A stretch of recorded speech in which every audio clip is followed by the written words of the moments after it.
సార్వత్రిక ఎన్నికల్లో ఓటు హక్కు వినియోగించుకునేందుకు ప్రజలు సొంతూళ్లకు బయలుదేరుతున్నారు. హైదరాబాద్ నుంచి పెద్ద ఎత్తున జనం ఊరుబాట పట్టడంతో రైల్వే స్టేషన్లు, బస్సు ప్రయాణ ప్రాంగణాలు కిటకిటలాడుతున్నాయి. ప్రయాణికుల సంఖ్యకు అనుగుణంగా ప్రజా రవాణా సౌకర్యాలు సరిపోక ఇబ్బందులు పడుతున్నారు. గురువారం జరగనున్న ఎన్నికల్లో ఓటేసేందుకు హైదరాబాద్ ప్రజలు సొంతూళ్లకు వెళ్తున్నారు. కుటుంబ సభ్యులంతా కలిసికట్టుగా బయలుదేరడంతో రైళ్లన్నీ పూర్తిగా నిండిపోతున్నాయి. రిజర్వేషన్ చేయించుకున్న ప్రయాణికులు సైతం బోగీల్లోకి ఎక్కలేనంతగా జనంతో కిక్కిరిసిపోతున్నాయి.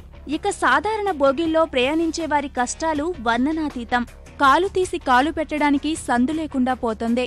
రైలు వచ్చిందంటే కాళ్లు పెట్టుకునేందుకైనా స్థలం దొరికితే చాలని తోసుకుంటూ వెళ్తున్నారు.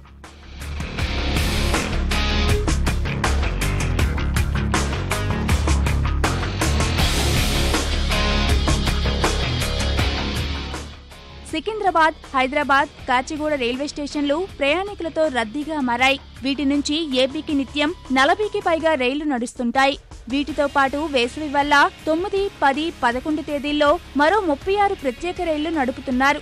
విజయవాడ, గుంటూరు, విశాఖపట్నం వైపు 34 రైళ్లు, గుంతకల్, కర్నూల్, తిరుపతి మార్గంలో 9 ప్రత్యేక రైళ్లను దక్షిణ మధ్య రైల్వే శాఖ ఏర్పాటు చేసింది. ఇన్ని రైళ్లు ఉన్నా ప్రయాణికుల సంఖ్యకు సరిపోవడం లేదు. ప్రతి రైలులో ప్రయాణికులు వేలాడుతూ వెళ్తున్నారు. ఓట్ల పండుగ సందర్భంగా సికింద్రాబాద్లో 40,000, నాంపల్లి, కాచిగూడ రైల్వే స్టేషన్లో 10,000 మంది చొప్పున అదనంగా ప్రయాణిస్తున్నట్లు అధికారులు చెబుతున్నారు. రైళ్లలో నిల్చుని వెళ్లేందుకు కూడా అవకాశం లేకపోవడం వల్ల తోపులాటలు జరుగుతున్నాయని ప్రయాణికులు ఆవేదన వ్యక్తం చేస్తున్నారు. 15-20 రోజుల నుండి రిజర్వేషన్కి మాకు దొరకలేదు. ఓటు వేయాలని ఒక బాధ్యతతో మేము వస్తే కనీసం ఒక్క కంపార్ట్మెంట్ తప్ప వెహికల్కి, ఈ బండికి మొత్తం రిజర్వేషన్. ఇంతమంది క్రౌడ్ ఉన్నా సరే కనీసం ఒక స్పెషల్ ట్రైన్ వేద్దామని కూడా మన రైల్వే డిపార్ట్మెంట్కి లేదు. పోలీసులు వచ్చి, ఒక మేనేజర్ వచ్చి ఎవరైనా ఇక్కడ కంట్రోల్ చేద్దామని ఇది కూడా లేదు. ఊరు వెళ్దాం అనుకున్నాం, ఇంత రెస్ట్ ఫుల్గా ఉండడం మేము ఎక్కలేకపోయినాం అనమాట. మా అమ్మ అందరం కలిసి ఉండిపోయినాం. ఇప్పుడు టికెట్లు దొరికాయి, బండి ఖాళీ లేదు, ఆగిపోయినాం అంతే. ఇక్కడ ఎంప్లాయీస్ ఒక 10 lakhs మెంబర్స్ ఉంటారు. అందరూ కూడా ఇలాగ వెళ్దామని, ఓట్లకి వెళ్దామని అందరూ కూడా నిశ్చయించుకున్నారు. కానీ అంతకంటే ఇంకా ఎక్కువ మంది బిజినెస్ చేసుకునే వాళ్ళు, నెక్స్ట్ ఇంకా వేరే పని చేసుకునే వాళ్ళు అందరూ కూడా వెళ్దాకి ట్రై చేస్తున్నారు. బట్ ఏంటంటే అందరికీ కూడా చాలా ఇబ్బందిగా ఉంటుంది. స్పెషల్ ట్రైన్స్ వేశారు, అయినా సరే చాలా ఇబ్బందిగా ఉంది. ఇంకా స్పెషల్ ట్రైన్స్ వేయాలని కోరుకుంటున్నాను. రష్ చాలా ఉందండి, చాలా ఇబ్బంది పడుతున్నాము. చిన్న పిల్లలు కూడా ఉన్నారు కాబట్టి మంచి స్పెషల్ ట్రైన్స్ వేస్తే బాగుంటుంది. హైదరాబాద్లోని ఆర్టీసీ, ప్రైవేట్ ట్రావెల్స్ బస్సులు ప్రయాణికులతో నిండిపోతున్నాయి.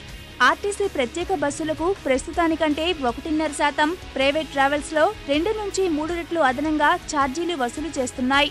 ధరలు పెంచినా కూడా టికెట్లు దొరకడం లేదని ప్రయాణికులు వాపోతున్నారు. మేము రాజోలు వెళ్ళాలండి, ఈస్ట్ గోదావరి. అక్కడ ఓటు వేయడం కోసం మా ఫ్యామిలీతో వెళ్దామని చూస్తున్నాం. మేము ఆల్రెడీ 2వ తారీఖు నుంచి ట్రై చేస్తున్నాం, టికెట్లు లేవు. అటు నుంచి రిటర్న్ చేసాం కానీ ఇటు నుంచి వెళ్ళటాకలేవు టికెట్లు. మేము మామూలు రోజులు వెళితే 700-750 రూపాయలకి వెళ్తాం. ఇప్పుడు 1600-1700 పెడదాం అనుకున్న టికెట్లు లేవు. మనం వెళ్దామని ఎంత ఆశ ఉన్నా కానీ వెళ్ళటాక బస్సులు లేవు, అనుకూలంగా లేదు. నేను ఎలక్షన్స్ గురించి వెళ్తున్నా, పర్టికులర్గా వెళ్ళేది కోయిలగూడెం. బట్ ఏంటంటే అసలు ఒక్క సీటు కూడా దొరకలేదు. అదే సంక్రాంతి సీజన్లో అయితే మాత్రం ఖచ్చితంగా అట్లీస్ట్ ఒక టికెట్ కాదు కదా 2-3 టికెట్స్ అయినా దొరుకుతాయి ఆ రోజు నైట్కి. ఇప్పుడైతే ఒక టికెట్ కూడా దొరకట్లేదు. ఏమన్నా అంటే ఫుల్ అయిపోయినాయి, లేవు టికెట్స్ లేవు. నెల్లూరుకి వెళ్తున్నాను, సో ఎలక్షన్స్ కోసం. సో ఇంకా మామూలుగా అయితే టికెట్ ధరలు మనకి 500 రూపీస్కి ఉంటాయి. ఇప్పుడైతే ఆర్టీసీ ఫుల్ అయిపోయాయి. బట్ మామూలు ప్రైవేట్ బస్సులకు వెళ్ళాలంటే 2000 రూపీస్ టికెట్ పడుతుంది. Actually I'm going to Ongole, but every time వెళ్ళేటప్పుడు బస్సెస్ ఇంత రష్ ఉండేది కాదు. చాలా ఈజీగా వెళ్ళిపోయే వాళ్ళం. కానీ ఎలక్షన్స్ టైంలో చాలా దారుణంగా ఉన్నాయి. టికెట్స్ కాస్ట్స్ కూడా చాలా ఎక్కువగా ఉన్నాయి. బేసిక్గా అయితే ఒంగోలుకి మాకు వెళ్ళడానికి రావడానికి కలిపి 800 అలా పడుతుంది. కానీ ఇప్పుడు వెళ్ళడానికి మాత్రమే ఓన్లీ 2000 అలా ఉన్నాయి. ప్రయాణికుల సంఖ్యకు సరిపోయేలా అదనంగా రైళ్లు, బస్సులు నడపాలని ప్రయాణికులు కోరుతున్నారు.